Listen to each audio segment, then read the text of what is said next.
نستغفره ونؤمن به ونتوكل عليه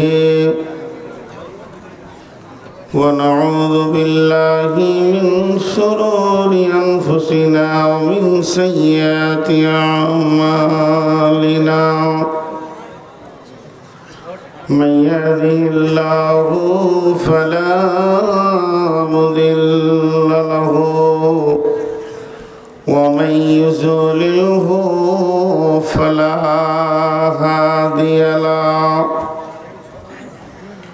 وأشهد أن لا إله إلا الله وحده لا شريك له وأشهد أن محمدًا عبده ورسوله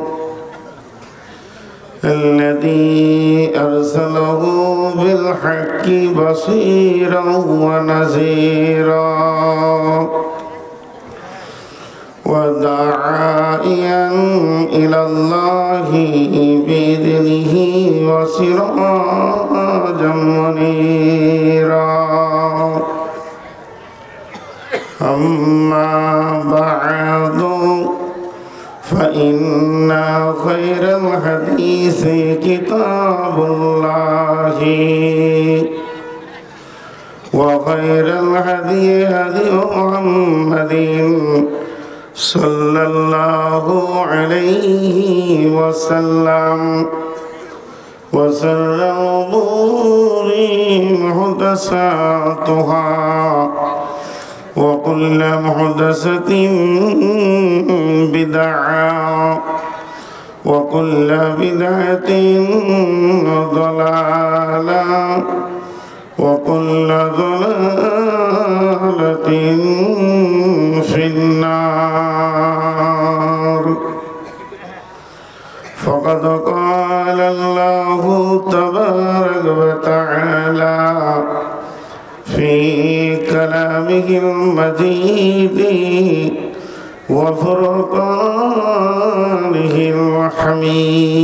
الحميد أعوذ بالله من الشيطان الرجيم إن الله اشترى من المؤمنين أنفسهم وأموالهم بأن لهم الجنة يقاتلون في سبيل الله فيقتلون ويقتلون وعدا عليه حقا في التوراة والإنجيل والقرآن ومن أوفى بعهده من الله فاستبشروا ببيعكم الذي بايعتم به وذلك هو الفوز العظيم التائبون العابدون الحامدون السائحون الراكعون الساجدون الآمرون بالمعروف والناهون عن المنكر والحافظون لحدود الله وبشر المؤمنين আল্লাহর বাণী মাথায় লয়ে বলছি শোনো মুসলমান, যত্ন করে রাখবে মনে হও যদি গো মুমিন। বিদায় কালে গেছেন বলে আহমদের শেষ নবী সঙ্গের সাথী কেউ হবে না, হইবে তোমার আমিলন। যত্ন করে রাখবে মনে, হও যদি গো মুমিন।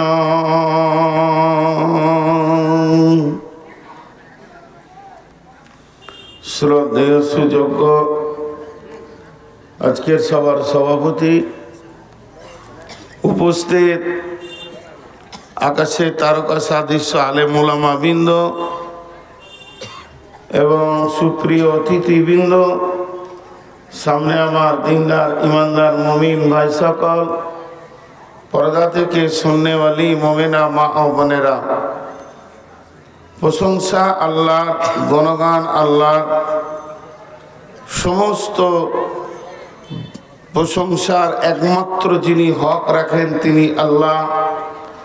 যে মহান মুনিব এখনই প্রতিকূল আবহাওয়াকে আবার অনুকূল করে দিয়েছেন, আমরা সেই মুনিবের দরবারে শুকরিয়া করি আলহামদুলিল্লাহ। দরুদ ও সালাম বর্ষিত আখিরি পয়গম্বর নবিকুল শিরোমণি ইমামুল আম্বিয়া নবী মুহাম্মদুর রাসূলুল্লাহ সাল্লাল্লাহু আলাইহি সাল্লামের উপর আল্লাহুম্মা আমিন, আল্লাহুম্মা সাল্লি আলাইহি, আল্লাহুম্মা বারিক আলাইহি। মোহতারাম ভাইয়া, আজিজ বুজুর্গ দোস্ত, আমি দীর্ঘ 1 ঘন্টা টোটাল বসে আছি। কারণ আছে, সবগুলোই প্রয়োজন ছিল। মাদানী সাহেব যে বক্তব্যটা রাখলেন আপনারা কিভাবে শুনেছেন আমি জানি না, আমার তো মনে হলো আজকে আমার নতুন একটা ক্লাস হলো। ওই আয়াতগুলো আমি অনেক বক্তব্য রেখেছি, কিন্তু ওনার কাছে আমি আজকে নতুন তথ্য পেয়েছি। উনি আরো চালালে আমাকে আরো ভালো লাগতো। ঠিক মনে হচ্ছে যিনি পড়াচ্ছেন আর আমি পড়ছি। তো তারপরে ওসি সাহেব খুব দামি দামি কথা বলেছেন, প্রয়োজনীয় কথাগুলো বলেছেন। এর জন্যে বহু জায়গায় বসে থাকলে একটা বিরক্ত লাগে, কিন্তু এখানে সেটা লাগেনি। এগুলো সব প্রয়োজনীয় কথা হয়েছে। হিসাবটা খুব তাড়াহুড়ো করেই দিলেন উনি, আর একটু বললে ভালো হতো। তো কোনো যাক, উনি চারিদিকে পরিস্থিতি তাকিয়ে শর্ট করে দিলেন, শিক্ষিত মানুষ। তো যাই হোক, আমি এখন আপনাদের সামনে সূরা তওবা থেকে 2টি আয়াত পড়েছি এবং এই আয়াতগুলোকে সামনে রেখে খুব অল্প সময়ে বিদায় নিব ইনশাআল্লাহ। এবং আপনাদের সুপ্রিয় বক্তা, আজকের যিনি প্রধান বক্তা, আজকে যিনি প্রধান আলোচক, তিনি এসে হাজির হয়ে গেছেন ইনশাআল্লাহ। বাংলাদেশি আর বিদেশি মানি বিলাতি, তার একটা আলাদা স্বাদ থাকবেই। আমি যখন বাংলাদেশে যাই তখন মানুষ এক আলাদা নজরে দেখে, আর উনি আমার দেশে এসছেন, উনি মেহমান, ওনাকে যথা টাইমে ইনশাআল্লাহ আমি মাইক ছেড়ে দেব। কিন্তু যে মহিলা মাদ্রাসাটায়, আমি মহিলা মাদ্রাসায় সাধারণত জালসায় যাই কম আর ভিতরে ঢুকি কম। আজকে ঢুকে দেখলাম এই একটাই মহিলা মাদ্রাসা অতি সুন্দর করে সাজিয়েছেন, এবং এখানকার যারা মানে চিন্তায় রয়েছেন, খুব উঁচু মানের চিন্তাটা রয়েছে, যেটা বোঝা গেল। তো যাই হোক, সেই মাদ্রাসা আপনাদের সামনে একটা আজকে এই মথুরাপুরের শুধু এটা নয়, এটা ইনশাআল্লাহ অত্র এলাকার জন্য একটা বড় নিয়ামত হয়ে উঠবে বলে আশা করছি। তো আমি যে বক্তব্য আপনাদের সামনে রাখবো, যে আয়াতগুলো পড়েছি, এই আয়াতগুলোর আমরা কি ভাবছি, আপাহাসিবতুম আন্নামা খালাকনাকুম আবাসা, আমরা কি নিজেদেরকে অতিরিক্ত ভাবছি? ইন্নাহুম কানু লা ইয়ারজুনা হিসাবা, তারা এটা কোনোদিন মনে ভাবতো না, বা তারা এটা আশা করেনি যে একদিন হিসাব দিতে হবে।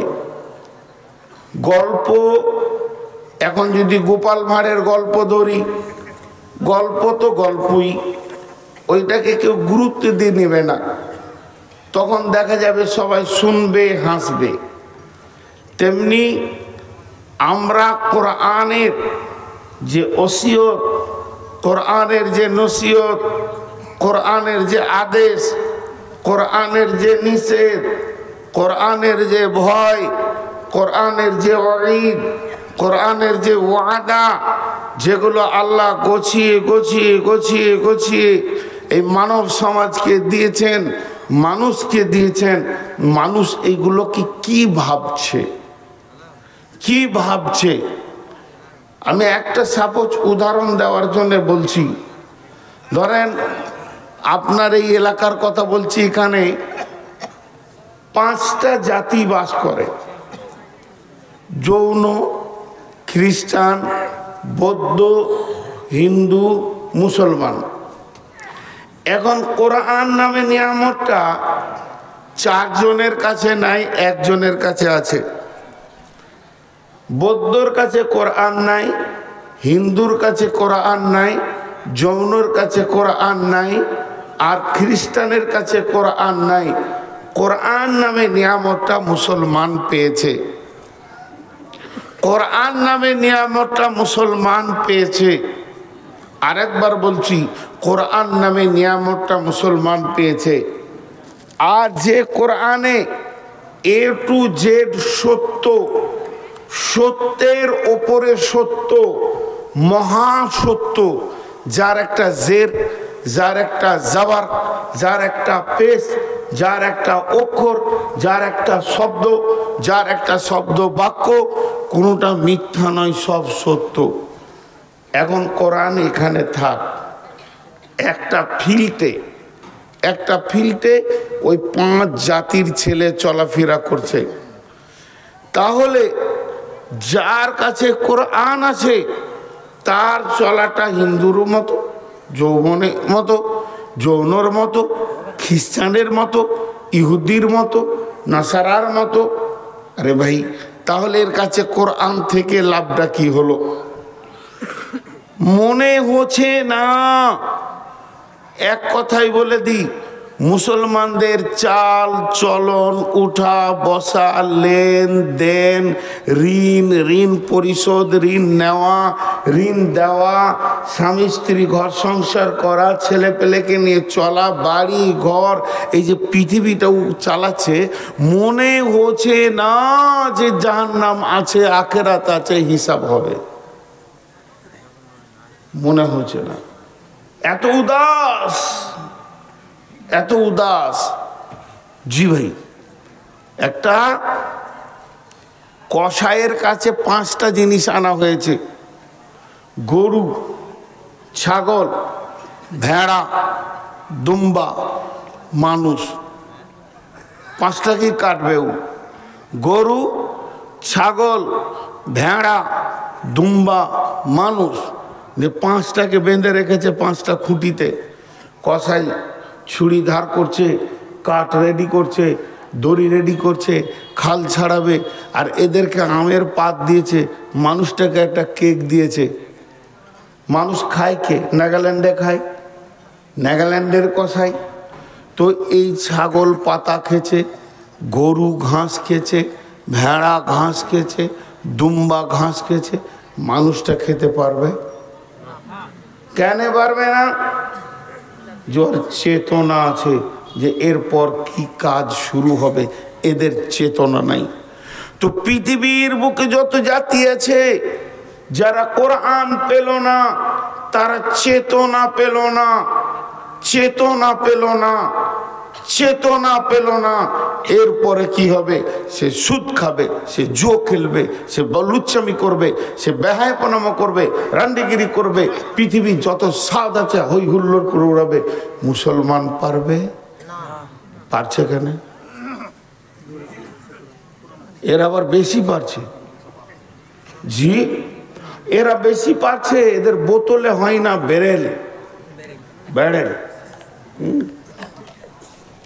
বোতল বললে বলবে এ ওল্ড মৌলবি, এটা আগেকার খবর ছিল, এখন বেরেল।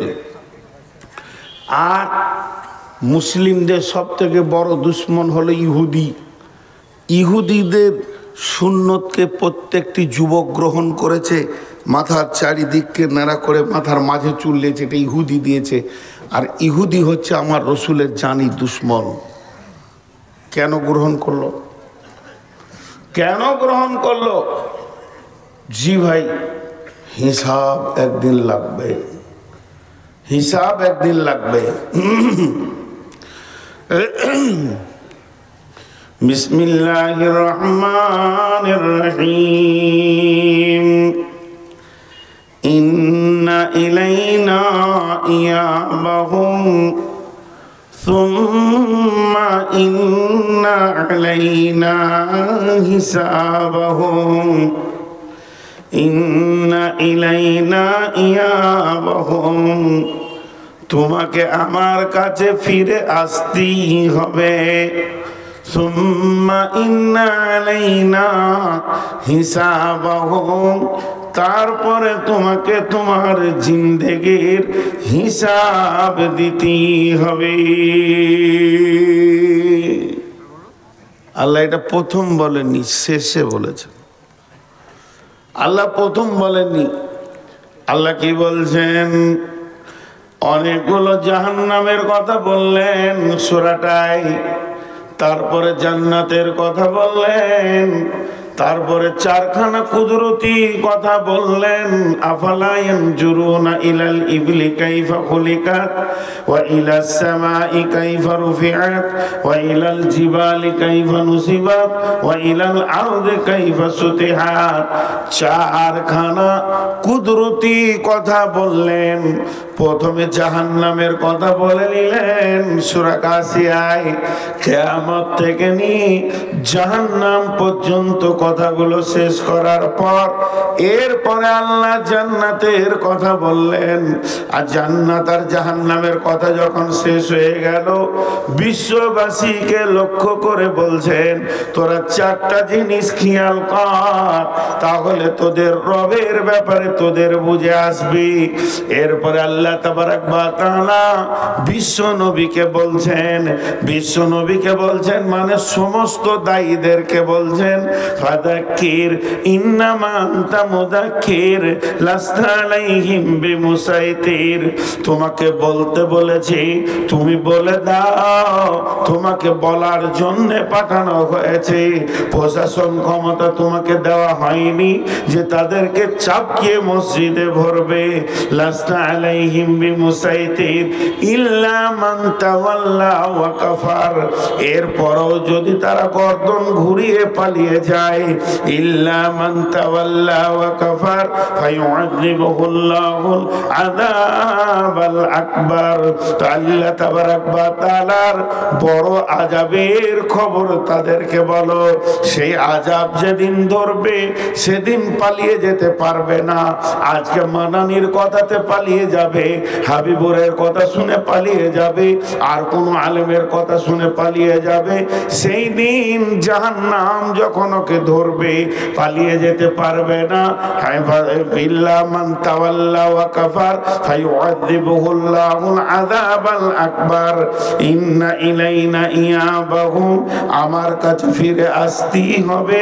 সুম্মা ইন্না আলাইনা হিসাবাহুম, এবং আমার কাছে এসে তাকে জীবনের হিসাব দিতেই হবে।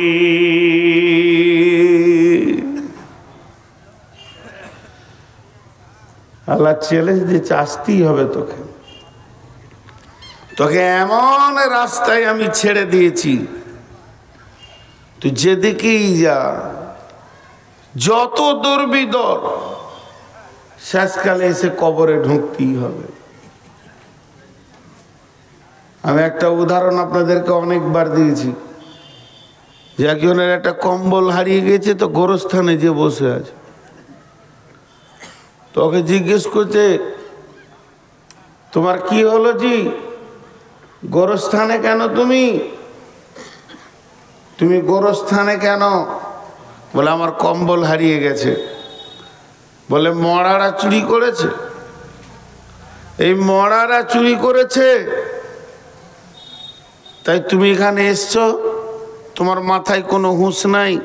চায়ের দোকানে যেখানে 5টা লোক আছে জালসাতে এলান করে দাও যে আমার একটা কম্বল পাওয়া যাচ্ছে না, চুরি হয়ে গেছে, কেউ পেয়ে থাকলে দিয়ে দিয়েন, এটা আমার কম্বল খুব জরুরি কাজের জিনিস। তুমি 5টা লোক যেখানে আছে সেখানে বলো। তোমার হুঁশ নেই? বলছে তোমার হুঁশ নেই। ও আবার ঘুরিয়ে ওকে জ্ঞান দিয়েছে, তোমার হুঁশ নেই? বলে কেন? বলে তারতেও হাঁপ ধরতেও হাঁপ। তারতে হাঁপ ধরতে হাঁপ, এটা আমাদের বর্ধমানী ভাষা। আপনার গাছে একটা ছেলে আম চুরি করেছে, ওর পেছনে আপনি তাড়তে শুরু করলেন, তাড়তে তাড়তে 3 কিলোমিটার দিয়ে এলেন, বাড়িতে এসে বলছেন কেমন দিলাম? কি দিলেন? ও 3 কিলোমিটার দৌড়েছে, তুমিও দৌড়েছ। চোরও যত দৌড়েছে মালিকও অত দৌড়েছে, লাভ কার হল? তো এই কম্বলওয়ালা বলছে আমি সারা দুনিয়া ওর পেছনে দৌড়ে বেড়াবো না, আমি কবরস্থানে বসে আছি, যত দূর যাবে যাকে এখানে ঢুকতে হবে, আমার কম্বল দিয়ে তারপর ওকে যেতে হবে, ওর পেছনে আমি কেন সময় দিব? বন্ধুরে আমার, তাহলে তাবারক ওয়া তাআলা বলছেন গোলাম পৃথিবীর বুকে যত মস্তানি করবে করে নাও, কিছুটা স্বাধীনতা দিয়েছি, ইম্মা শাকিরা ওয়া ইম্মা কাফুরা। তুমি আমার সঙ্গে বেঈমানি করো, চাই তুমি আমার শুকরিয়া আদায় করো, কিন্তু একটা দিন জেনে নাও, ইন্না ইলাইনা ইয়াবাহুম সুম্মা ইন্না আলাইনা হিসাবাহুম। একদিন আমার কাছে ফিরে আসতেই হবে এবং জীবনের হিসাব দিতেই হবে। জি,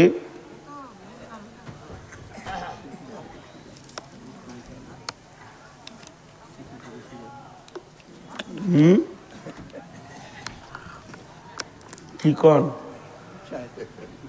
চা এখানে? আমি যাওয়ার পর আপনারা তিরমিজি শরীফের হাদিস আছে, আলেমদেরকে জিজ্ঞেস করবেন, আমার যদি ভুল হয় তো বলে দিয়েন ফোন করে যেটা ভুল। লোভনীয় খাবার মানুষের সামনে খেতে মানা করেছেন আল্লাহ রসুল। আর চা হচ্ছে এরকম ঠান্ডার সময় সবারই দরকার। আপনি শুরু করে মারবেন, ওখানে দুজন চুমকে উঠবে। এটা কি করে করতে পারেন আপনি? হ্যাঁ, এটা কি করে করতে পারেন? বেশ কিছু কথা আছে, এতিমের সামনে ছেলের গালে চুমা দিও না, আর বিধবার সামনে স্বামীর বড়াই করিও না, ভোকার কাছে রুটি ঝুলিয়ে রাখিও না। এগুলো মানুষ বোঝে কম। এখানে স্টেজে আছে, গরম গরম মারছে, আর ওরা যেন পাপ করে এসেছে, নিচে বসে আছে। জি, এটা আমি পছন্দ করি না। অতএব আমি যখন চলে যাব তারপর আপনারা চায়ের বেরেল নামিয়ে দেবেন, দেখাবেন। একটা কথা আপনাদেরকে বলে রাখি, সেই হাদিসের মধ্যে আছে এটা। কেন কেন একটা শব্দ আছে, কেন এই শব্দটাকে আগে ভালো করে জেনে নেন। লিমা আরবিতে বলবে কেন, লিমা, এটা কেন, এটা কেন, এটা কেন, এটা কেন। তো পৃথিবীতে যত কেন আছে, যত মানুষ আপনাকে কেন বলবে, সব কেনকে বুদ্ধি দিয়ে টপকিয়ে দেওয়া যাবে। কথার বোঝাতে পারলাম? আমি এই জালসায় আসিনি, আমি জালসায় আসিনি, আবার 10 দিন পর কোনো জালসায় পাশে এসেছি ডিহিবরজে, আপনারা গিয়ে ধরেছেন আমাদের মথুরাপুর জালসায় এলেন না কেন? আমি চট করে একদম পাক্কা সুন্দর করে মিথ্যা কথা বলে দিলাম, খালু শ্বশুর মরে গেছিল। কি করবেন আমার? হ্যাঁ, মিথ্যা বলে, ঝুঠা বলে, কুবুদ্ধি করে পৃথিবীর যত কেন আছে টপকিয়ে দেওয়া যাবে। যাবে কি যাবে না? কিন্তু আল্লাহকে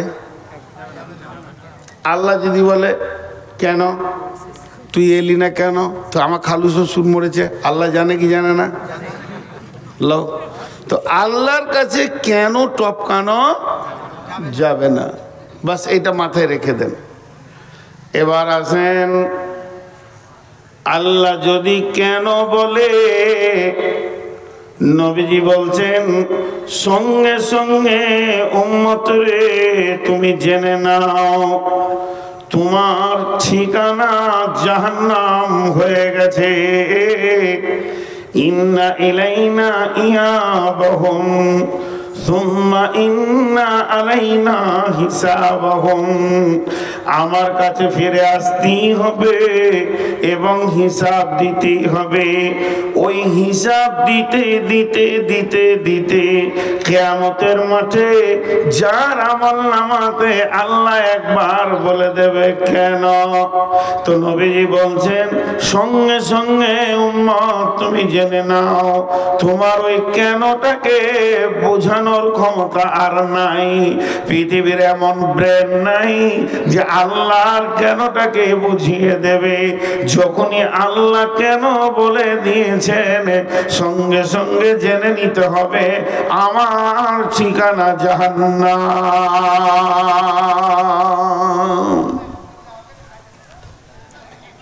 আমার ঠিকানা জাহান্নাম। এখন একটা কথা আপনাদেরকে বুঝাবো 1 মিনিট। সেই কথাটা কি? আমানত মিলকিয়াত, আমানত মিলকিয়াত। আমানত মানে আমি স্টেজ থেকে নামলাম, এমন সময় আপনি এসে আমার পাশে দাঁড়িয়ে বললেন ওস্তাদ এই 500 টাকা, যেমন আজকে সেলিম বলে এক ছেলে 500 টাকা দিয়েছেন, দোয়া চেয়েছেন, আমি দোয়া করব, এখানেও দোয়া করব। আরেকটা নিয়ত করেছি যে আমি রমজানে উমরায় চললাম, ইনশাল্লাহ কাবার দরজায় দোয়া করব। ইনশাল্লাহ বড় কঠিন রোগে আছে, তা আমি ওইটা নিয়ত করেছি, এর জন্যে আমি এখনও স্থগিত রয়েছি যে ওটা অনেক বড় দোয়া, কাবার দরজায় গিয়ে দোয়া করবো ইনশাআল্লাহ। 500 টাকা এখানে দিয়েছেন। তো আমি যে কথাটা আপনাদেরকে বলছি এটা আমানত। একজন এসে আমাকে 500 টাকা দিল, দেওয়ার পরও বলছে এই টাকাটা আমি আপনাকে দিলাম, আপনি মিষ্টি টিষ্টি খেলেন, এই যে দিলেন মাদানী সাহেব 2টা মেয়েকে টাকা দিলেন, এটা আমানত নয়, মিলকিয়াত। ওদেরকে দিয়ে দেওয়া হলো, মিষ্টি খাও, আর কিছু খাও, চা খাও, চানা খাও, যা খাবে খাও।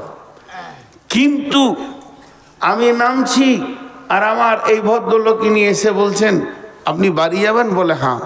বলে আমার ছোট ছেলেটা পিচকুড়ি মাদ্রাসায় পড়ে, এই 500 টাকাটা ওকে দিয়ে দেবেন। এটা কি? আমানত। ওটা আমি খরচা করতে পারবো? পারবো না, আমানত। তো যেমন টাকা আমানত রাখা যায়, সোনা আমানত রাখা যায়, রূপা আমানত রাখা যায়, জমি জায়গাও আমানত রাখা যায়, ধান চাল আলু পেঁয়াজ আমানত রাখা যায়। 2 দিনের 10 দিনের জন্যে আমি হাটে গেছি, মাল বেশি হয়ে গেছে, একটু দরকার আছে, কারো কাছে ভাই এটা আমানত রাখলাম, 1 ঘন্টা পর নিব, আমানত রাখা যায়। যতগুলো আমানত আপনার মাথাতে আমি ঢুকালাম তার মধ্যে 2টো নতুন ঢোকান। জিন্দেগি ভি আমানত হ্যায়, जिंदगी भी আমানত হ্যায়। আমার জীবনটা আমার নয়, এই জীবনটা কার? আল্লাহর। আমি ক ঘন্টা ক সেকেন্ড পৃথিবীতে থাকবো এটা আল্লাহ আমাকে দিয়েছেন জীবনটা। আমি পৃথিবীতে যেদিন মায়ের পেট থেকে এসেছি আর যেদিন আমার নিঃশ্বাসটা বন্ধ হবে, আমি পৃথিবী থেকে যেদিন চলে যাব, আমাকে হয়তো 70 বছরের জিন্দেগি দিয়েছেন আল্লাহ, এটা আমানত। এটা কোথা দিতে হবে? এই টাকাটা নাইলে ওনার ছেলেকে আমি দিয়ে দিব, জিন্দেগিটা কোথা দিব? আল্লাহ বলে দিয়েছেন। তেমনি মাল আমানত, মাল আমানত, এটা কোথা দিব? আল্লাহ বলে দিয়েছেন। এখন আপনারা সকলে যিনি মুসলমান নিজেকে মনে করেন একবার মুখ খুলে বলেন সকলে আমার সঙ্গে, আশহাদু আল্লাহ, শাহাদাত কালেমা পড়ব, সকলে বলেন ইনশাআল্লাহ, আশহাদু আল্লাহ ইলাহা ইল্লাল্লাহু ওয়া আশহাদু আন্না মুহাম্মাদান আবদুহু ওয়া রাসূলুহু। কে পড়ে নাই হাত তুলেন না, এতগুলো লোক পড়বে আর সাউন্ড হবে না। যে পড়ে নাই সে হাত তুলবে, জোরে বলেন সকল একবার, আশহাদু আল্লা ইলাহা ইল্লাল্লাহু ওয়া আশহাদু আন্না মুহাম্মাদান আবদুহু ওয়া রাসূলুহু। আমরা যতজন এটা পড়ে নিলাম, এখন আমরা বিক্রি হয়ে গেলাম। মুসলমানের জান আর মুসলমানের মাল মুসলমানের নিজের নয়, সম্পূর্ণ আল্লাহর।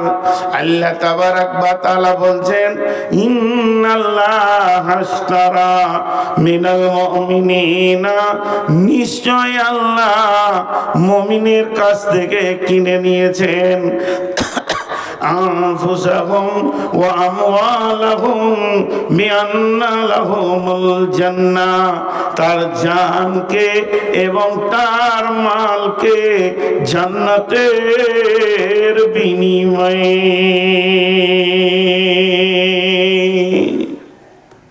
আল্লাহ বলছে তোর জান আর তোর মাল আমি দুটি কিনে নিয়েছি, তুই জান মাল আমাকে দিবি আর আমি তোকে বিনিময়ে টাকা পয়সা দিব না, জান্নাত দিব। জান্নাতের বিনিময়ে আমি কিনে নিয়েছি। কার কাছে কিনেছে? কাফেরের কাছে লয়, মুশরিকের কাছে লয়, ফাসেকের কাছে লয়, জালেমের কাছে লয়। আর আপনার কিনা মুশরিক কাফির এদের মুনাফিকের কাছে নয়, কিনেছে মমিনের কাছ থেকে। তুই মমিন? হ্যাঁ আমি মমিন, আমি মমিন, আমি ইমানদার। আল্লাহ বলছে তোর জান মাল আমার। এবার তোর কাছে আছে আমানত, তোর কাছে আছে আমানত। ফালা তাকরাবু ফাওয়াহিশা মা জাহারা মিনহা ওয়া মা বাতান। আল্লাহ তাবারাক ওয়া তাআলা বলছেন তোর জিন্দেগিটাকে আমার রাস্তায় ব্যয় করতে হবে। আমানতের এক তিল পরিমাণ যদি খিয়ানত করে দাও, কঠিন কিয়ামতের দিন জবাব লাগবে। কেমন? এবার বুঝাবার জন্য বলছি, কষ্ট কথাগুলো বুঝার চেষ্টা করেন। আমি বলিনি যে বুখারী মুসলিমে এরকম আছে, শুধু আপনাদেরকে অনুসূচনা দেওয়ার জন্য, বোঝানোর জন্য বলছি। আল্লাহ ডাকছে একজনকে, আয় হাবিবুর রহমান এসো, তোমার জীবনের হিসাবটা দাও, মালেরটা পরে হবে। একদিনের নিচে মনে করেন আল্লাহ তাবারাক ওয়া তাআলা বললেন, তোমাকে আমি 70টা বছর দিয়েছিলাম পৃথিবীতে নিঃশ্বাস নিতে। প্রতি বছরে 12টা মাস ছিল, প্রতি মাসে 30টা দিন ছিল, প্রতিদিনে 24টা ঘন্টা ছিল, প্রতি ঘন্টায় 7টা মিনিট ছিল, প্রতি মিনিটে 7টা সেকেন্ড ছিল। তুমি 1 সেকেন্ড, 2 সেকেন্ড, 3 সেকেন্ড করে হিসাব দিতে শুরু করো। দিতে দিতে দিতে দিতে তুমি আমাকে 70 বছর পুজিয়ে দাও। জিন্দেগিটা কোন জায়গায় ব্যয় করেছো? এবার আল্লাহ বললেন, মনে করেন আজকের জন্যে তুমি বলো যে 24 তারিখে ফেব্রুয়ারি কিংবা 25শে ফেব্রুয়ারি তুমি কি করেছো? আপনি আমি বলতে শুরু করলাম, আল্লাহ ফজরের সালাত পরে ঘুমিয়ে গেছিলাম, সারা রাত জলসা শুনেছি, উঠতে আমার 10টা বেজে গেল। নাস্তা করলাম, মাঠে গেলাম, কাজে গেলাম, দোকানে গেলাম, জোহরের সময় ফিরলাম, আর একটু আমি রেস্ট করলাম, এরপরে আসরের পর দোকান খুললাম কিংবা মাঠে গেলাম। আল্লাহ বলছে চলো আগে বাড়ো, আগে বাড়ো, আগে বাড়ো। বলতে বলতে সারা দিনটা মসজিদ আর ঘর করে কাটালাম। এরই মাঝে রাস্তায় যেতে যেতে দেখছি জুয়ো চলছে কিংবা তাস চলছে। ওই জায়গায় গিয়ে শুধু একবার দাঁড়িয়েছি, 30 সেকেন্ড, 1 মিনিটও নয়।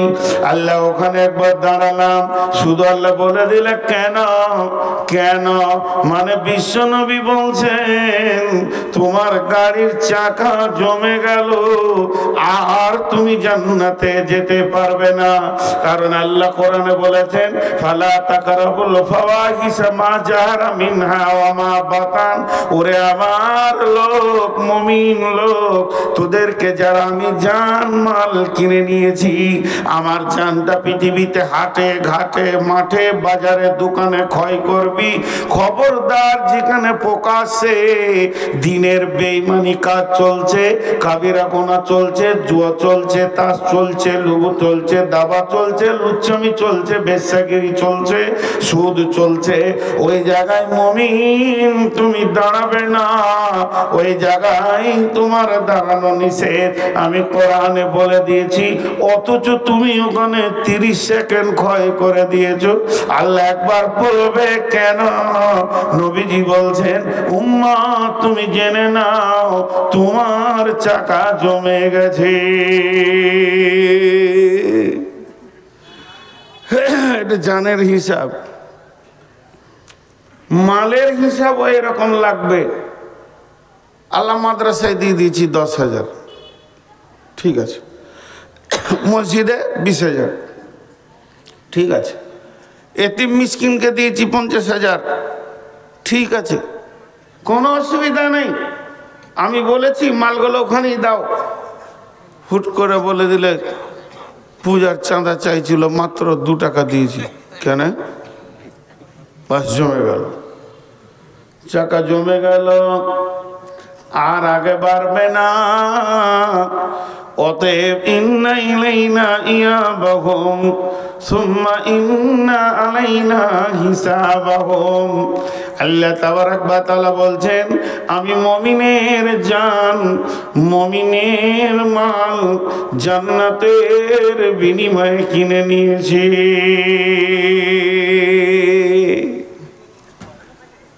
আমি যেখানে যেখানে ব্যয় করতে বলবো সেই সেই জায়গাতে মুমিনের জান আর মুমিনের মালকে ব্যয় করো, ব্যয় করো।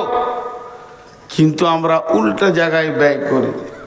ইউকাতিলুনা ফি সাবিলিল্লাহি ফায়াকতুলুনা ওয়া ইউকতালুনা ওয়া'দান আলাইহি হাক্কান ফিত তাওরাতি ওয়াল ইনজিলি ওয়াল কুরআন। আল্লাহ কত বড় কথা বললেন। রব্বুল আলামিন বলছেন যে আমি তোমার জান মাল কিনে নিয়েছি। ইউকাতিলুনা ফি সাবিলিল্লাহি, তুমি আল্লাহর রাস্তায় কতল করো।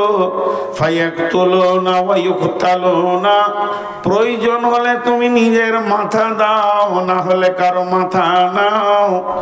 মেন হচ্ছে আমার দ্বীনকে বাঁচাতে হবে। আমি আমার দ্বীনের জন্যে তোমাদেরকে পাঠিয়েছি। হে মুমিনের দল, যে দিক থেকে আমার দ্বীন বাঁচবে ওটাই করতে হবে। প্রয়োজনে তোমার জান যাবে, প্রয়োজনে তুমি জান নেবে, থাকতে হবে আমার দ্বীন। আল্লাহ তাবারাক ওয়া তাআলা বলছেন বিবাইয়ুকুমুল্লাযী বায়াতুম বি, কে এমন আছো আমার সঙ্গে ব্যবসা করবে, আমি তার সঙ্গে বিজনেস করতে রাজি আছি, আমি তাকে আপনার শেয়ার পার্টনার নেব, সে আমার সঙ্গে বিনিময়ে বিজনেসে বসবে। আমি এটা ওয়াদা করেছি, তওরাতে করেছি, করেছে, ইনজিলে করেছে, কোরআনেও করেছি। হে মুমিন, তোমার জান মাল আমার, আর আমি দিয়ে দিব তোমাকে জান্নাত। অতএব মুমিন, তুমি নিজের মালের ব্যাপারে নিজেকে স্বাধীন মনে করিও না, আর নিজের জানের ব্যাপারেও নিজেকে স্বাধীন মনে করিও না।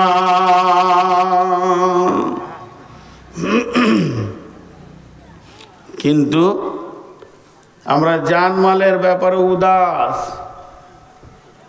উদাস উদাস, খেয়ালই নেই। আমাদের কি হয়, একটা ভিখারি এসছে, 1 টাকা চাইছে। সকালে বাজারে গেছেন, একটা ভিখারি এসছে, ওকে 1 টাকা চাইছে, ধুমকিয়ে দিলেন, যা তো হামাকায় খুচরা খাজরা না এসে বিরক্ত করে বকলেন। আর বন্ধু ওকে নিয়ে হোটেলে ঢুকে, মিষ্টির দোকানে ঢুকে মিষ্টি সিঙ্গারা ল্যাংচা চমচম করে 200 টাকা খরচা করে দিলেন। কোনটা আল্লাহর কাছে জমা হবে আর কোনটা খরচার খাতায় জমা হবে, খরচা লাগবে, আল্লাহর কাছে হিসাব দিতে হবে, এটা আমাদের জ্ঞানের খাতায় কোলাইছে না। জি, এটা জ্ঞানের খাতায় কোলাইছে না। বিশ্বনবী বললেন, মোতার প্রান্তে আমাদের মুসলিমদেরকে, কোরআনকে পৃথিবী থেকে উৎখাত করার জন্যে আপনার কিনা বেঈমানেরা এসে হাজির হয়ে গেছে। এবার চলো মুসলিম সৈন্য রেডি হও, অভিযান চলছে তবুকে, নাই কোনো অস্ত্র, নাই কোনো শস্ত্র, তোমরা নিজে নিজের মাল জমা করো। যখনই নবীজির ঘোষণা হলো, নিজে নিজের মাল এনে সাহাবীরা মসজিদে নববীতে জমা করছেন। সেই সাথে মেয়েরা তাদের মাল দিতে রয়েছেন, নাকের কানের খুলে দিচ্ছেন। একদিকে সাহাবীরা নিজের ঘরে টুকরি করে খুরমা, খেজুর যা কিছু রয়েছে রসুলের কাছে হাজির করছেন। এই অবস্থা যখন চলছে, আব্দুল্লাহ জুলবাদাজাইন একটা সাহাবীর নাম। এই সাহাবীটা কেমন সাহাবী, এর আব্বা মারা গেছে, মা বিধবা, চাচার কাছে মানুষ হয়েছে, আর চাচার মালের ঢেরি লেগে আছে। চাচা শুধু ঈমান আনার কারণে, চাচা বেঈমান, ভাইতি যা ঈমান এনেছে, তাই বাড়ি থেকে তাকে নাঙ্গা করে বের করে দেওয়া হয়েছে। তাকে এমনকি একটা লুঙ্গিও দেওয়া হয়নি। ওই ছেলেটা যখন বের হয়ে যায়, মা একটা কম্বল ছুঁড়ে দিয়েছিল, অর্ধেক কম্বল কোমরে পড়েছে, অর্ধেক গায়ে নিয়ে রসুলের দরবারে হাজির হয়েছেন। মসজিদে নববীতে আসহাবে সুফফা, যে সাহাবীদের কোনো ঘর বাড়ি ছিল না, সংসার ছিল না, জমি জায়গা মাল ধন কিছুই নাই, মসজিদে একদিন নয়, 2 দিন নয়, 7 দিন, 10 দিন, 20 দিন উপোস করে থাকতো। সাদাকার খেজুর আসতো, হাদিয়া আসতো, তাই খেয়ে তারা জীবন যাপন করত। আব্দুল্লাহ সম্ভ্রান্ত ঘরের ছেলে, মাল্লার ঘরের ছেলে, শুধু কালেমা আনার কারণে আব্দুল্লাহকে গিয়ে আসহাবে সুফফাদের মধ্যে রয়েছে। আর যখন মসজিদে নববীতে মালের ইবাদত শুরু হয়ে গেছে, দানের ইবাদত শুরু হয়ে গেছে, ইয়া রাসূলুল্লাহ আমারটা নেন, ইয়া রাসূলুল্লাহ আমারটা নেন, আব্দুল্লাহ একবার করে উঠছে আর একবার করে বসছে, মনে মনে ভাবছে, গায়েরটা দিলে গা খালি, নামটা দিলে পাছা খালি, আমি কোনটা দিব রে? আজকে কি এই প্রতিযোগিতায়, এই লিস্টে কি আমার নামটা আসবে না? একটা খেজুরও নাই, জয়মালের উপরে খেজুরটা রেখে দি। এত আফসোস, মনের ভিতরে জোয়ার ভাটা চলছে। এমন সময় আব্দুল্লাহ থাকতে না পেরে রসুলের কাছে এসে হাজির হয়ে গেলেন। ইয়া রাসূলুল্লাহ, ইয়া হাবিবাল্লাহ, আজকের মালের প্রতিযোগিতাতে আমি আব্দুল্লাহকে শরীক হতে মন গঞ্জেছে, কিন্তু আমার কাছে কোনো মাল নাই যেটাকে দিয়ে আমি শরীক হব। অনেক ভেবে চিন্তে একটা জিনিস খুঁজে পেয়েছে। দয়ার নবী গো, যদি আপনি কবুল করলেন তো কাজে লেগে যায়। বলে কি? বলে আমি আমার জানটাকে আল্লাহকে দিয়ে দিতে চাই। বিশ্ব নবী বললেন, আব্দুল্লাহ কবুল, তুমি রেডি হয়ে যাও। এবার তবুকের ময়দানে যখন সৈন্যরা যেতে শুরু করলেন, আব্দুল্লাহকে রসুলের কাছে দোয়া নিচ্ছেন, ইয়া রাসূলুল্লাহ আমি অভিযানে বের হয়ে গেলাম। বিশ্ব নবী আব্দুল্লাহর ঘাড়ে হাত রেখে বললেন, আল্লাহ আমি আব্দুল্লাহর রক্তকে বেঈমানদের জন্য হারাম করে দিলাম। আব্দুল্লাহ চিৎকার মেরে কেঁদে উঠে বলছেন, ইয়া রাসূলুল্লাহ আমি তো শহীদ হওয়ার জন্য এসেছি, আর আপনি যদি আমার রক্ত হারাম করে দেন তাহলে আমি কেমন করে শহীদ হব? দয়ার নবী গো, এমন সময় বিশ্ব নবী বললেন, আব্দুল্লাহ রে, ইসলামের ব্যাপারে তোমার যা ত্যাগ আছে, তুমি বিছানায় মরলেও শহীদের দলে উঠবে। ওই আব্দুল্লাহ তবুকের প্রান্তে খোলা আকাশের নিচে কয়েকদিন মহড়া থাকার কারণে কঠিন জ্বরে আক্রান্ত হয়ে জীবনের মতো পৃথিবী থেকে বিদায় নেন। আল্লাহর নবী আব্দুল্লাহ জানাজা পড়লেন, আব্দুল্লাহর লাশকে কবরে রাখলেন, আর আল্লাহকে বললেন, আল্লাহ আজকে রাত্রি পর্যন্ত আমি আব্দুল্লাহর উপরে রাজি ছিলাম, তুমিও রাজি হয়ে যাও।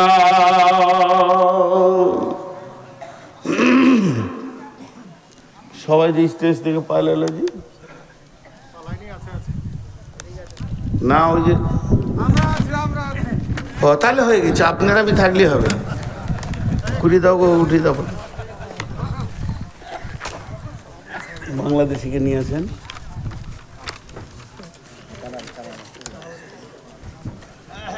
আমার 12টা পর্যন্ত না, 12টা পর্যন্ত, তারপরে তো কিছু খালি কালেকশন করবো।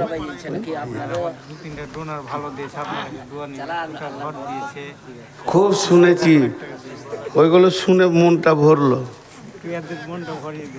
না। ওই ফাঁকা জায়গাতে আপনি আমি গিয়ে বসবো, যে আমরা বাংলাদেশকে নিয়ে আসেন। আমি 12টা ছাড়বো, খালি কালেকশন করবো, 12টা পর্যন্ত বায়ন করবো, কালেকশন করবো। ওনাকে আনেন, ওরা আবার সোনো পাউডার পড়ে, বাংলাদেশের লোক 1.5 ঘন্টা লাগে, আর আমরা ঘুম থেকে উঠেই দৌড়ি।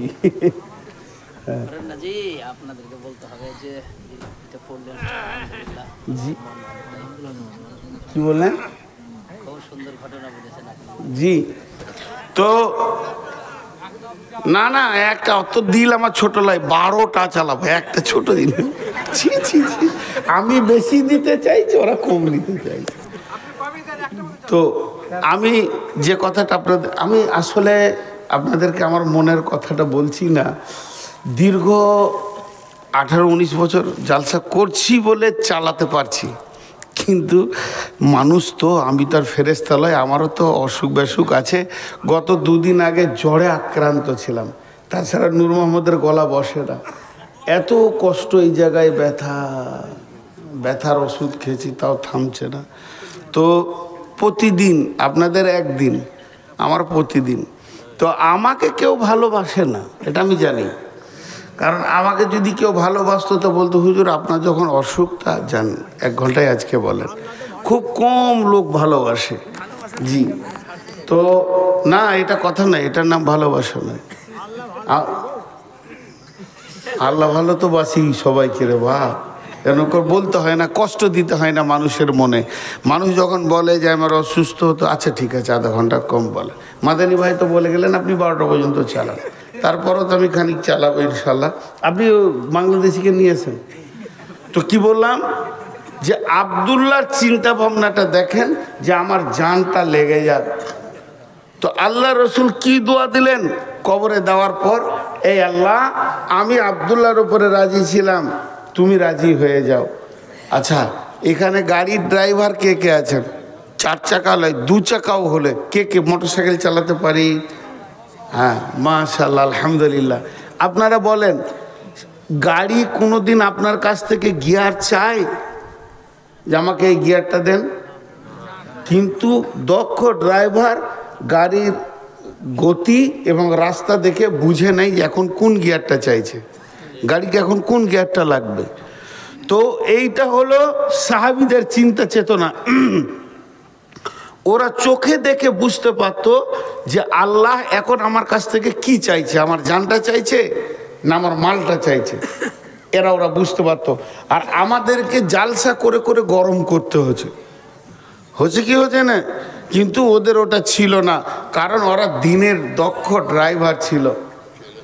তবে এখনকার ছেলেকে মাশাআল্লাহ বিয়ে দেওয়ার পর শ্বশুর বাড়ি কবে যেতে হবে, ঠিক আছে নাকে বলবো না মুখে বলবো, দেখেন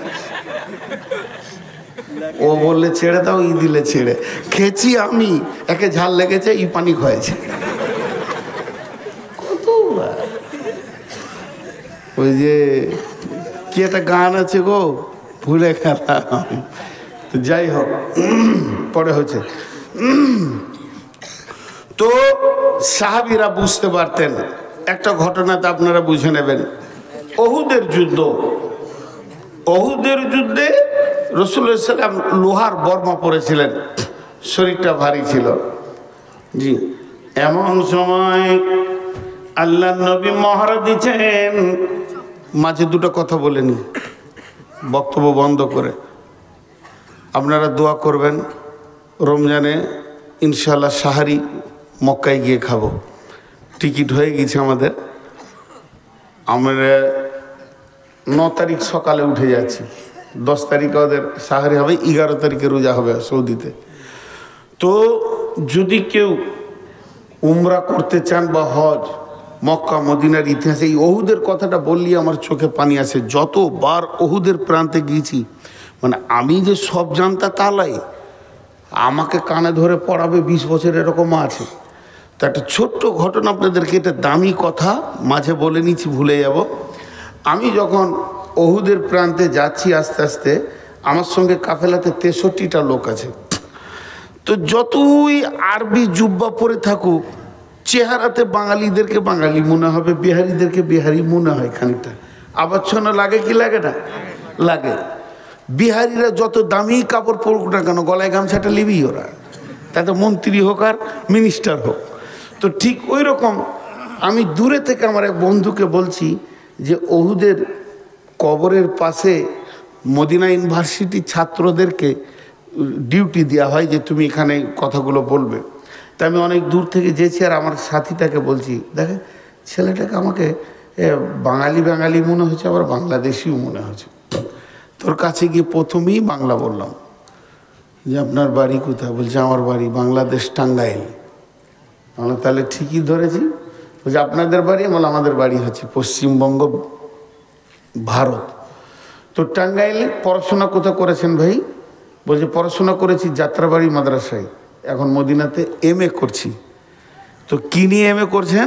বলছে হিস্টোরি নিয়ে MA করছে। আমরা আসল লোক পেয়ে গেছি, যে লোক খুঁজছিলাম ওইটাই পেয়েছি।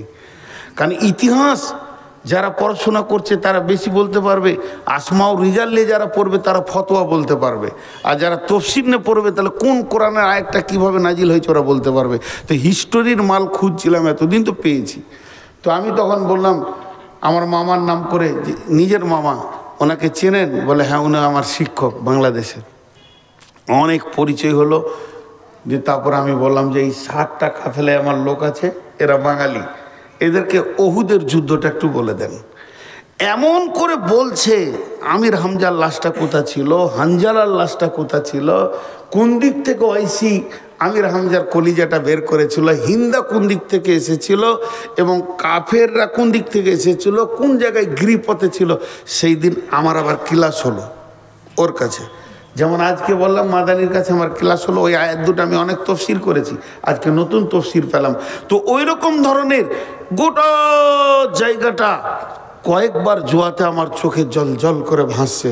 যখন আমি বলি দেখেছি, অনেক হাজি অঝর নয়নে কাঁদে। আমির হামজার লাশ তো 50 বছর আগে বেরিয়ে গিয়েছিল, টকটক করে রক্ত পড়ছিল, তাকে স্থানান্তরিত করা হয়েছে। এখন সবগুলোকে এক জায়গায় করে দিয়ে দুটো কবরে, গণ কবর বলা হয়, একটাতে 14টা আছে, একটাতে 56টা আছে, 70টা শহীদকে এক জায়গায় রেখে ঘেড়ে দিয়েছে। তারপর ওখানে বেদাত শির করছে, যে যা করছে, পুলিশে অনেক অবসর আছে, সেটা আমি বলছি না। মধ্যখানে আমি শুধু এতটুকু এলান করলাম, যদি সহিভাবে হজ উমরা করবেন তো যোগাযোগ করিয়েন। জীবনে 10,000 20,000 টাকা বেশি লাগুক, কিন্তু জাহেলের সঙ্গে যেন না। আপনার গ্রামে জুমার দিন একটা গরিব মৌলানা এসেছে আর একটা বিরাট বড় কোম্পানি এসেছে, কাকে আপনি মিম্বারে তুলবেন আর কার পেছনে নামাজ পড়বেন? তো এখান থেকে বুঝে নিতে হবে, হজ আর উমরা হলে ইবাদত। ইবাদত করতে গেলে আলেমের পেছনে করতে হবে, জাহেলের পেছনে যেন না। সমস্ত কিছু আপনার শেষ হয়ে যাবে, পয়সা টয়সা কিন্তু আসলে কিছুই হবে না। এটা একটা এলান করলাম। দ্বিতীয়, কোনো ভালো মেধা ছেলে যদি আমার মাদ্রাসায় পড়তে চান, আমি একটা মাদ্রাসার দায়িত্বে আছি, দায়িত্ব নিচ্ছি, এবং সেই মাদ্রাসায় যদি পড়তে চান, জামাতের কোনো ছেলে হলে দক্ষ শিক্ষক দিয়ে তাদেরকে পড়াশোনা করা হবে এবং তাদেরকে সুন্দরভাবে দ্বীনি শিক্ষার একটা ব্যবস্থা করা আছে। যোগাযোগ করবে আমার নাম্বারে, দুটো বলে দিলাম। এখন সেই ওহুদের কথাটাই বলছি। আবার ওহুদের প্রান্তে বিশ্বনবী মহড়া দিচ্ছেন, জিহাদে লড়াই করার থেকে সব থেকে দৃষ্টিকে বাদ পাখির মতো করে রাখাটাই হলো বড় কঠিন। কোন দিক থেকে কে আসছে, শত্রু দল কোন দিক থেকে আসছে, চারিদিক থেকে যেন মহড়া দিয়ে চলছেন। এমন সময় নবীজি চাইছেন একটা পাথরে উঠব, যেই বারবার ওঠার জন্য চেষ্টা করছেন, কিন্তু স্বাভাবিকতায় পাথরটা উঁচু হয়ে গেছে, বিশ্বনবী উঠতে পারছেন না। এমন সময় হযরতে তালহা, আমি বললাম প্রথমেই বলেছি সাহাবীরা জানতেন এখন কোন গিয়ারটা লাগবে, ফার্স্ট গিয়ার না সেকেন্ড গিয়ার। ইসলামকে তারা চালিয়েছে, ইসলাম নামে গাড়ির তারা ড্রাইভার ছিল, আর আমাদেরকে বলতে হবে তুমি অমুক গিয়ারটা দাও। বন্ধুরা আমার, হযরত তালহা দেখে নিলেন নবীজি পাথরটাই উঠবেন কিন্তু পারছেন না, শরীরটা লোহার বর্মা জামা পরে নিয়ে ভারী হয়ে গেছে। তাই হযরত তালহা পাথরটা নিচে গিয়ে শুয়ে গিয়ে বলছেন, ইয়া রাসূলুল্লাহ, আপনি আমার বুকে পা রেখে পাথরে উঠে যান। কি প্রয়োজন এটা বুঝে নিয়েছে। পাথরের নিচে শুয়ে গিয়ে বলছে আমার বুকে পা রাখেন। বিশ্বনবী তালহার বুকে পা রাখলেন, আর কি বললেন, তালহা তুমি জান্নাতকে অজীব করে নিলে। জান্নাতের সংবাদ পেল, জান্নাতের সংবাদ পেল। এরপরে ওই তালহা আবার চারিদিকে তাকিয়ে আছেন। এমন সময় দেখছেন রোমান পাহাড়, ওই পাহাড়ে প্রাতদেশ দিয়ে একদম শত্রু দল হই করে চলে আসছে, তাদের হাতে তীর রয়েছে। লক্ষ্য করে যে তারা বিশ্ব নবীকে তীরগুলো মারবে, তাদের অন্য কাউকে লক্ষ্য নয়। হযরত তালহা বিশ্ব নবীকে পেছন দিকে নিয়ে পাহাড়ের গুহাতে ভরে দিলেন এবং বুক পেতে দাঁড়িয়ে গেলেন। একটা নয়, দুটা নয়, দুইটি বাজুতে 180 খানা তীর খেলেন, তবু রসুলকে একটা লাগতে দেয়নি। আর তালহা বলেছিলেন, ইয়া রাসূলুল্লাহ, আপনি খবরদার গর্ত থেকে বের হবেন না, আমি তালহা যতগুলি তীর আছে বুকে নিয়ে নিব। আছেন দিনকে যারা বানিয়ে গেছে তাদের কাছে আমরা ঋণী। পারবেন এই তালহাকে? এই তালহা যেদিন পৃথিবী থেকে চলে যান, বিশ্ব নবী জানাজা পড়েছেন। জানাজা পড়ার পর কবরে লাশ রাখা হলো। দোয়া লম্বা চওড়া করেননি, ছোট্ট দোয়া। কি দোয়া? এই আল্লাহ, এই আল্লাহ, মাবুদ মওলা, কঠিন কিয়ামতের দিন ইসরাফিল যখন সুর ফুঁকবে, মানুষ যেদিন নাফসি নাফসি করবে, সেই রকম কঠিন দিনে আমার তালহা কবর থেকে যখন উঠবে, মাবুদ রে তোমার কাছে আবদার, আমার তালহাকে দেখে তুমি মুচকে হাসবে, আর আমার তালহা তোমাকেও দেখে হাসবে। বন্ধু কত মহব্বতের। আপনি আগিয়ে আনতে গেছেন বাস স্ট্যান্ডে, জি সাগরদিঘি ট্রেন রেলওয়ে স্টেশনে, বন্ধু যখন নামছে গেট ধরে আর চোখে চোখ পড়েছে, দেখবেন দুজনেই হাসে। এই হাসিটা নিয়ামত, দুজন দুইজনকে দেখে একটা হাসে। তো আল্লাহ তুমি সেই দিন তালহাকে দেখে হাসবে আর তালহা তোমাকে দেখে হাসবে। কত বড় কথা বললেন। এই দোয়াটা কখন পেয়েছিল? যখন 180টা তীর খেয়েছিল। আমি তো আপনাদেরকে গল্প শোনাতে বসাইনি আজকে গোপাল ভাঁড়ের। আল্লাহ বলছেন ইন্নাল্লাহা আশতারা মিনাল মুমিনিনা, হে মুমিনের দল, আমি তোমাদের কাছ থেকে তোমাদের জান, আনফুসাহুম ওয়া আমওয়ালাহুম, এবং তোমাদের মালকে কিনে নিয়েছি, বিআন্না লাহুমুল জান্নাহ, জান্নাতের বিনিময়ে,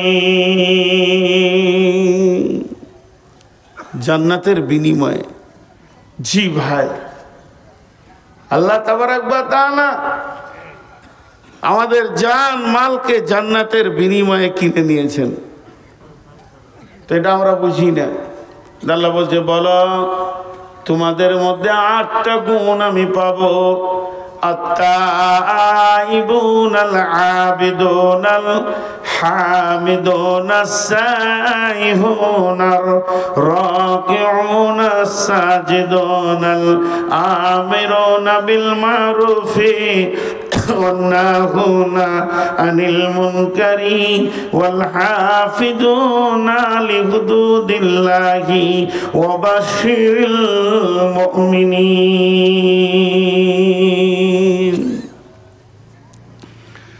আল্লাহ মুমিনদেরকে সুসংবাদ দিলেন, তোমাদের 8টা গুণ হতে হবে। এই গুণগুলো যেন তোমাদের ভিতরে থাকে। আত-তাইবুন, তোমরা তওবা করনে ওয়ালা হয়ে যাও। গুনাহ হয়ে গেছে, তওবা করো, আল্লাহর কাছে কাঁদো। তওবা এমন একটা জিনিস, আল্লাহ বলছেন ইয়া আইয়ুহাল্লাযীনা আমানু, হে ঈমানদারেরা, তুবু ইলাল্লাহি তাওবাতান নাসুহা, আসা রাব্বুকুম আইয়ুকাফিরা আনকুম সাইয়্যাতিকুম ওয়া ইউদখিলাকুম জান্নাতিন তাজরি মিন তাহতিহাল আনহার। হে ঈমানদারেরা, তোমরা তওবা করো, প্রতিজ্ঞাবদ্ধ তওবা নাসুহা। ওই তওবাটার ভিতরে এমন ইখলাস থাকবে, এমন প্রতিজ্ঞা থাকবে, যখন তুমি তওবা করবে তখন অন্তত নিয়ত করবে যে জীবনেও এ গুনাহ আর দ্বিতীয়বার করব না। তোমরা তওবা করনে ওয়ালা হয়ে যাও। তুবু ইলাল্লাহি তাওবাতান নাসুহা, আসা রাব্বুকুম আইয়ুকাফিরা আনকুম সাইয়্যাতিকুম ওয়া ইউদখিলাকুম জান্নাতিন তাজরি মিন তাহতিহাল আনহার। আশা করি আল্লাহ তোমার জীবনের গুনাহগুলোকে শুধু মাফ করবেন না, নেকিতে পরিণত করে দেবেন, এবং এমন একটা জান্নাতে ঢুকাবে যে জান্নাতের নিচে কুলকুল করে নদী বইছে।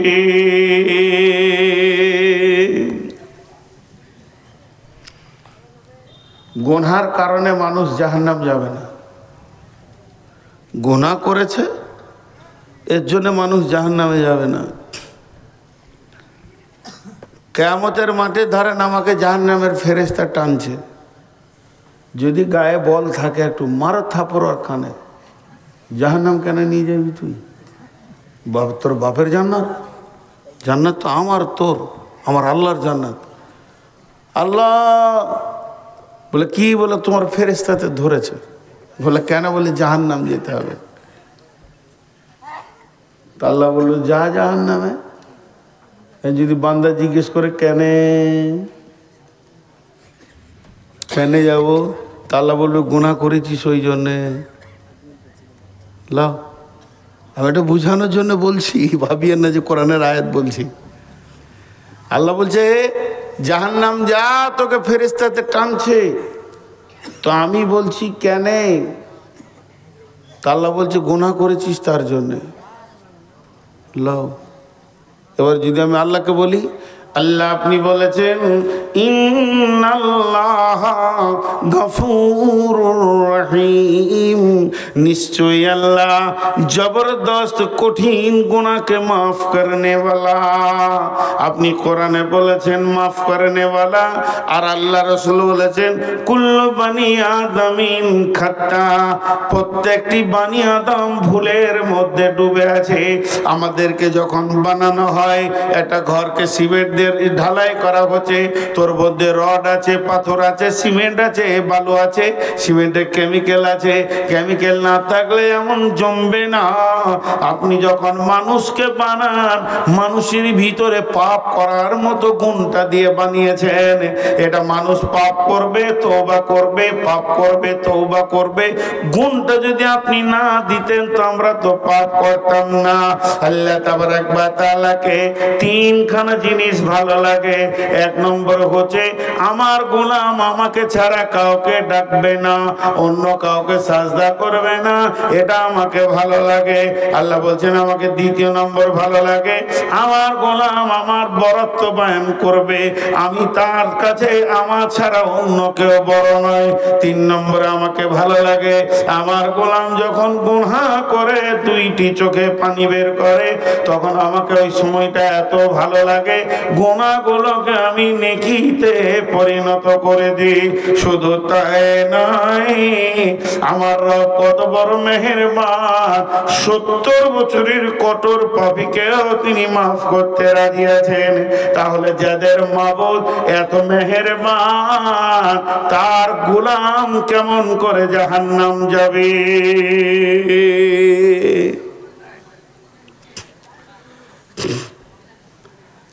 জলপাইগুড়িতে জালসা করতে গিয়েছি, জীবনের দুটো জালসার ইতিহাস আপনাদেরকে শোনাই, 30 সেকেন্ড লাগবে। আপনাদের জালসা স্টার্ট হয়েছে কখন? আসর পর। আসর পর। ওদের জালসা স্টার্ট হয়েছে ফজরের 1 ঘন্টা পর। স্টার্ট বিসমিল্লাহ হলো, তার আগে মাইকি বাজে নেই। আর একটা ঝাড়খণ্ডে গিয়েছিলাম ওই রকম। তো আমাকে অনেক রাতে দিয়েছে, লোক ঢুলছে। আচ্ছা, তো ঘুম ভাঙানোর ওষুধ কি? কিছুই খুঁজে পেয়েছি না। একটা একটা করে জাগানো যায়? তা আমি শুরু করে দিলাম উল্টা দিকে জালসা। উল্টা জালসা শুনেছেন কোনোদিন? ওই আমি বললাম বিসমিল্লাহির রহমানির রহিম। আল্লাহ তাবারাক ওয়া তাআলা কালাম পাকের মধ্যে বলছেন নামাজ পড়তে হবে না, রোজা রাখতে হবে না, হজ করতে হবে না, যাকাত দিতে হবে না, জেনা করো, ব্যভিচার করো, বেপরদা থাকো, সুদ খাও, জুয়া খেলো, লুটে লাও, মার্ডার করো, রাস্তায় রাহাজানি করো, ছিনতাই করো, যে যাকে পারবে মারো, লুটো, গাঁজা খাও, মদ খাও, কিছুই হবে না। তারপরও তুমি জান্নাতে যাবে শুধু আল্লাহর একটা হুকুম মেনে নিলে। সব জেগে গেছে। কোন মৌলবি রে? এক ধাপ থেকে সব হালাল হয়ে গেল রে। আচ্ছা হালাল, ওদেরকে তো মজা লাগছে যে এই সব হালাল, হারামকে হালাল করে দিল এখনই। একটা খালি আল্লাহর হুকুম মেনে নেবে, জান্নাতুল ফেরদৌস পেয়ে যাবো। তো আমার সামনে এক মুরব্বী পান খেয়েছিল, ও পান চিবানো বা দেন করেছেন। কি জলসা হচ্ছে। তো শেষকালে আমাকে বলছে বাপজি আমি 70 বছর বয়সে এমন জলসা শুনিনি বাপ, যে এত গুনাহ করার পরও সে জান্নাত যাবে আল্লাহর একটা হুকুম মানলে। কোথা আছে বাপ? তা বললাম কোরআন শরীফে আছে। তখন বলছে এটা আরো সহ্য হচ্ছে না। তখন বলছে কোন সূরাতে? সূরা রহমানে। কোথায় আছে? বিসমিল্লাহির রহমানির রহিম। ইয়া মা'শারাল জিন্নি ওয়াল ইনসি ইন ইসতাতা'তু আন তানফুযু মিন আকতারিস সামাওয়াতি ওয়াল আরদি ফানফুযু লা তানফুযুনা ইল্লা বিসুলতান ফাবিআইয়ি আলাই রাব্বিকুমা তুকাযযিবান। আপনারা উত্তর দেন তো, যে ঠিক উত্তর দিতে পারবে 1000 টাকা নিব। কালো কালিতে লাল লেখা হবে? কালো কালিতে লাল লেখা হবে? হবে। কালিটা কালো, বানানটা লাল হবে না? হবে। আচ্ছা, তেমনি এটা রাত না দিন? রাত শব্দ ব্যবহার না করে এটাকে রাত বলেন তো? দিন নয়, দিনকে না করবেন তো রাত হয়ে যাবে। তো ঠিক এই আয়াতটাকে তর্জমা করবেন একদিকে, অপোজিট দিয়ে ধরিয়ে দেবেন, তো ওইটা এসে দাঁড়াবে। আল্লাহ বলছেন, হে জিন ইনসানের দল, তোদেরকে যদি আমার আইন মানতে ভালো না লাগে, তার মানে যত হারাম আছে এগুলোকে যদি খেতে মন যায়, আমার আইন মানতে ভালো না লাগে, আমার যত নিয়ম বলেছি বলতে ভালো না লাগে, শুনতে ভালো না লাগে, এগুলোকে যদি তোদের চলতে ভালো না লাগে, তোদের যা মন যাবে তাই করগা, তাতে আমার কিছু যায় আসে না। তবে তোদেরকে একটা কাজ করতে হবে, আমার রাজ্যের বাইরে গিয়ে বাসা বাঁধতে হবে। বুড়াটা তোর বুঝি কোথায় যাবো বা? আপনি ভারতবর্ষের আইন মানবেন না, ভারতের মাটি ছেড়ে দেন, সরকারের আমাদের কিছু যায় আসে না। আর ভারতের মাটিতে থাকতে গেলে আইন মানতে হবে। তো আল্লাহর জমিনে যদি থাকতে হয়, আল্লাহ বলছে আমার আইন মানতে হবে। যদি আমার আইন মানতে ভারী লাগে, তা আমার মাটিটা ছেড়ে দে, পালা। কোথায় যাবো বা? যাবার যদি জায়গা না আছে তাহলে মানতে হবে। তেমনি আমি বলছি, পৃথিবীর কোন ব্যক্তি গুনার কারণে জাহান্নাম যাবে না। কিয়ামতের মাঠে আমি নূর মোহাম্মদকে ধরেছে ফেরেশতাতে। এগুলো কৌতূহলী কথা, এগুলো বলবেন না বুখারী মুসলিমের কথা, এর ভিতরে যুক্তি আছে, কৌতূহলী কথা। আমাকে বলছে ফেরেশতা জাহান্নামে চল, আমি আল্লাহকে বলছি মাবুদ জাহান্নামের ফেরেশতা ধরেছে। আল্লাহ আমাকে জিজ্ঞেস করছে কেন? আমি বললাম ফেরেশতা টানছে, বল জাহান্নাম চ। আল্লাহকে আমি বলছি কেন? আল্লাহ বলে বানা বান্দারে, তুমি গুনাহ করেছো, তুমি গুনাহ করেছো। তখন আমি আল্লাহকে বলছি মাবুদ, গুনাহ করা মানুষের ডিউটি, একে গুনার মতো করার পাশ তুমি বানিয়ে দিয়েছো। অতএব আমি আমার ডিউটি ঠিক করেছি, মাফ করার ডিউটিটা তো আপনার। তাহলে ডিউটিতে ফাঁকি কার চলছে? এর জন্য আল্লাহ তাবারক ওয়া তাআলা কি বলছেন? তুবু ইলাল্লাহি তাওবাতা, আল্লাহ তাওবাতান নাসুহা। আর মুমিনের সিফত বলতে গিয়ে বললেন তোমরা তওবা করনে ওয়ালা হয়ে যাও। আত্তাইবুন, সারা পৃথিবীর মানুষ গুনার কারণে জাহান্নাম যাবে না, বরং তওবা না করার কারণে জাহান্নাম যাবে। কথাটা বুঝতে পারলাম? কিসের কারণে জাহান্নাম যাবে? তওবা না করার কারণে। ছোট্ট একটা উদাহরণ দিব। আপনাদের এখানে এসে ঝমঝম করে বৃষ্টি হচ্ছে, বর্ষার সিজনে মসজিদে উঠেছি, আর আপনাদের মাঝে সেক্রেটারি দেখতে পেয়েছে, কি ব্যাপার নূর মোহাম্মদ ভাই, এখন তো কোনো জালসা নাই বর্ষা সিজনে, আর এসার পর উঠেছি বাড়ি, আমি না খেয়ে এসেছি, কোথা থেকে যে হুট করে এসে ঢুকলাম আল্লাহ জানে। উনি তাড়াতাড়ি বাড়িতে গিয়ে বিবিকে বলছে কিছু আছে? কিছু না, হালকা ভাত আছে আর খানিক আলু পরে আছে, বলে দুটো ডিমকে অমলেট করো, চলো। দিয়ে ছেলেকে পাঠালে, যারা বাপ মৌলানাকে ডেকে নিয়ে খাবে, গেলাম না। দ্বিতীয় ছেলেকে পাঠালে, গেলাম না। তৃতীয়বার ছেলেকে পাঠালে, গেলাম না। চতুর্থবার ছেলে পাঠালে, গেলাম না। পঞ্চমবার ছেলেকে পাঠাইলে, ভাত তো বিরক্ত করিস না, খাবো না বলছি, খালি বিরক্ত করে। শেষকালে নিজে থাকতে না পেরে সেক্রেটারি এসে বলছে, ভাই চলেন, ঘরে ডাল ভাত যাই আছে দুটি খেলেন, কোথা থেকে এসছেন, হাতটা ঝেঁকড়ে দেবেন, আপনি জান তো, বিরক্ত করিয়েন না তো। শুয়ে পড়লাম। যে সকালবেলায় ফজরের নামাজ পড়ে আমি মাইকে এলান করছি যে মথুরাপুরের লোক ভালো লয়, মেহমানের ইজ্জত করে না। আমার দাবিটা সত্য না মিথ্যা?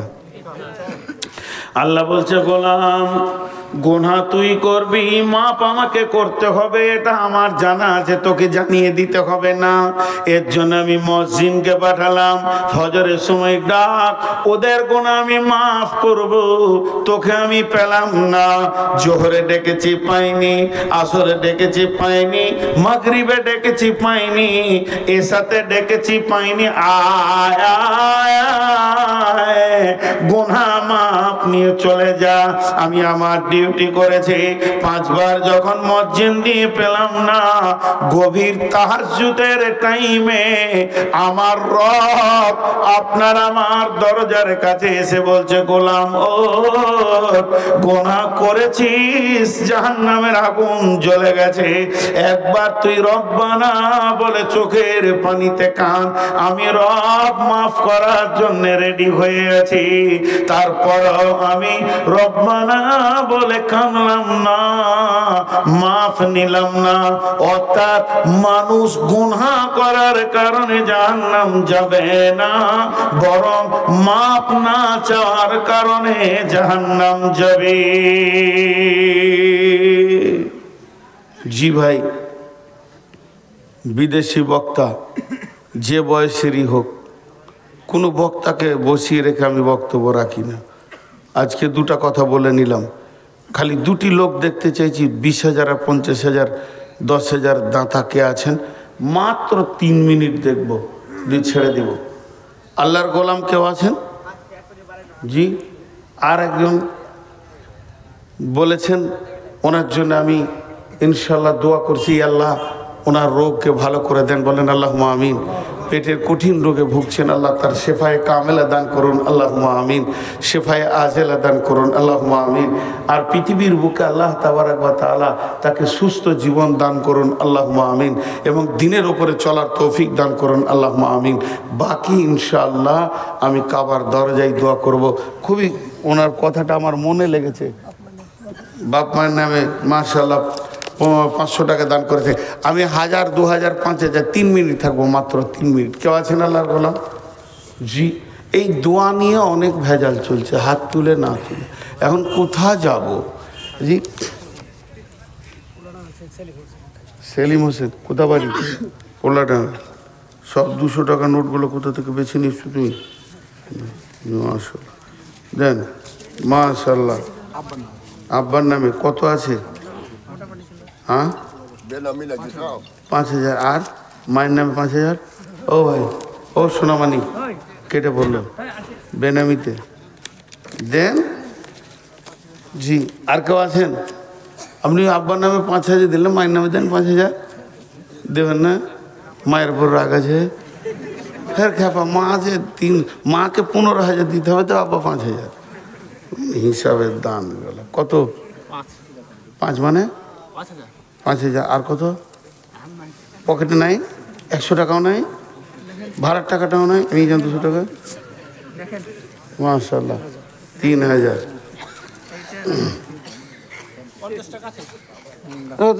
ভাড়া নাই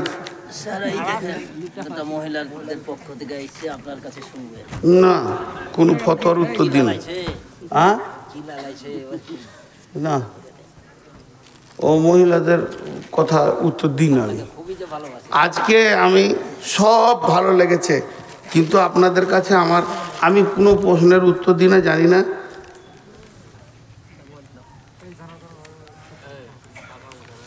এইগুলো আর কি জানানোর দরকার আছে? তোমার স্বামীর ভেজাল আমি কোথাও মারতে যাবো? জি, কিন্তু আমার একটা প্রশ্ন আপনাদের শিক্ষিত সমাজের কাছে থেকে গেল, যে মেয়ে ব্যাচেলিয়র হয়ে যাবে, যার মেন্স চালু হয়ে যাবে, সে সমাজে এসে কণ্ঠ খুলে কথা বলতে পারে না। এটা আমার জানা আছে, যদি ভুল হয়তো বলবেন। মানে এত বড় মেয়ে মাইকে কথা বলবে, এটা শরীয়ত পারমিশন দেয়নি। এটা আপনারা খারাপ মনে করেন চাই ভালো মনে করেন, হ্যাঁ, এই মেয়েটা যার চেহারা, যা শরীর, তাতে 500 পুরুষের আকর্ষণ হবে। যদি আকর্ষণ না হয় তাহলে সে হিজড়ে। আমি পরিষ্কার কথা বলছি। ওর কণ্ঠস্বর আর বলার ভঙ্গি আর অঙ্গভঙ্গি যা হচ্ছিল, যদি কোনো পুরুষের আকর্ষণ না হয় তাকে হিজড়ে বলবে, তার চিকিৎসা করাতে হবে। তো ওই জন্যে এমনকি রাসূলুল্লাহ সাল্লাম বলছেন মেয়েদের কণ্ঠস্বর পর্যন্ত পর্দা। কে? ইন্দাদুল 5,000 দিয়েছে আর 5,000 বাকি, মাশাআল্লাহ। তো এগুলো একটু আলেম ওলামাদেরকে জিজ্ঞেস করবেন, আমি ফতোয়া দিচ্ছি না। আর কেউ আছেন ভাই? কই 25,000টা বলছেন যে একজনের লুকিয়ে আছে 25,000। কে বললো লুকিয়ে আছে? আপনি বললেন এর ভিতরে আছে 25,000। মাশাআল্লাহ। বলেন আর কেউ আছেন ভাই আমার? মাশাআল্লাহ। বিদেশি মেহমান, বাবার আর শ্বশুর নামে, আর দুটো শাশুড়ি আর মা বাদ গেল। দানগুলো সব এক পেশি হয়ে গেছে। এলাকার সব বাপদেরকে বেশি ভালোবাসে। যাই হোক, যারা দান করেছেন আল্লাহ তাদের যা যায় খায়ের দান করুন। তো আমি আপনাদের সামনে সর্বশেষ কথা এতটুকু বলে যাচ্ছি, জান মালের সহি ব্যবহার করতে হবে। আর আল্লাহ মুমিনের জান মালকে নিয়েছেন জান্নাতের বিনিময়ে। আল্লাহ তাবারাক ওয়া তাআলা শোনা এবং বলার থেকে বেশি করে আমল করার তৌফিক দান করেন। আব্দুল হক সাহেব কত? আর বাড়বে না? বাড়বে না? না 25 বলছেন বারে বারে। তাহলে আর খানিক্ষণ দাঁড়াইলে 50 হবে। এটা 30 সেকেন্ডে 5,000 করে বাড়ছে। তাহলে আর একটু দেন, বাড়ান।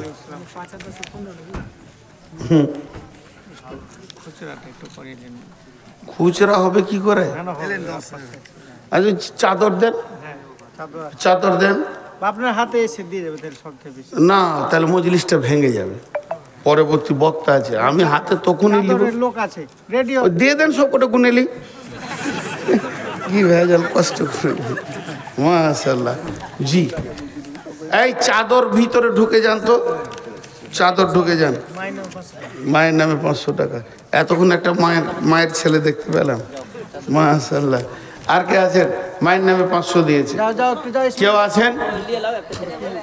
ঠিক, একটা চাদরে হবে না, দুটা চাদর, এইদিকে একটা দেন, এইদিকে একটা দেন। জি ভাই, আপনাদের যার কাছে যা আছে টাকাগুলো রেডি করেন, যাবে সঙ্গে সঙ্গে দিয়ে দেন, যাবে সঙ্গে সঙ্গে দেন। ওই চাদরটা ধরেন, আর একটা চাদর এইদিকে দেন করে। বাবা কে আছে? আর একটা চাদর এইদিকে দিয়ে দেন, দেন আল্লাহর রাস্তায় দিকে একটা চাদর দেন। জি,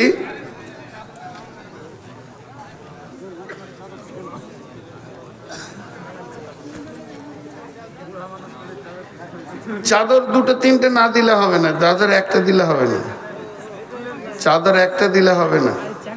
ইসমাইল ধর, ইসমাইল ধর, ইসমাইল।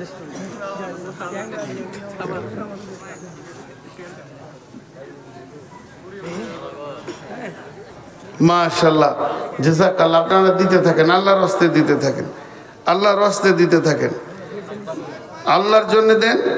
আব্বার নামে অসুস্থ 100 টাকা। আব্বার নামে অসুস্থ। এই আল্লাহ, যতগুলি দান এই পর্যন্ত এসেছে, দাদার নামে যতগুলি দান এই পর্যন্ত এসেছে, মাবুদ সমস্ত দানগুলি তুমি কবুল করে নাও।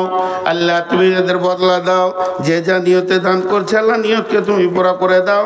হায়াতে তৈবা দাও, রুজি রোজগারে তুমি বরকত দাও। আল্লাহ তুমি হালাল উপার্জন করা তুমি তৌফিক দাও। মাবুদ গো, তোমার বান্দারা তোমাকে ভালোবেসে দান করছে, রুজি রোজগারে তুমি বরকত দাও। কঠিন কিয়ামতের দিনে নবীর হাতে পানি পান করা তৌফিক দিও। চলে গেটের সামনে চলে। এ আল্লাহ, কঠিন কিয়ামতের দিনে নবীর হাতে পানি পান করো তৌফিক দাও, তোমার রহমতের ছায়াতে দাও। ইয়ালাই জিবিল বাস সাব্বিন নাস ওয়াসফিয়ান তাসাফি লা সিফা ও ইল্লা সিফাউকা সিফা লা ইবাদির সাকামা। মাবুদ গো, তোমার এক বান্দা কঠিন রোগে ভুগছে আল্লাহ, পেটের রোগ বড় কঠিন রোগ। এ আল্লাহ, তুমি রোগে শিফায়ে কামেলা আজেলা দান করো। এ আল্লাহ, তুমি তাকে সুস্থ শরীর পৃথিবীতে দাও। শুধু শারীরিক সুস্থ নয়, মানসিক সুস্থতা দাও।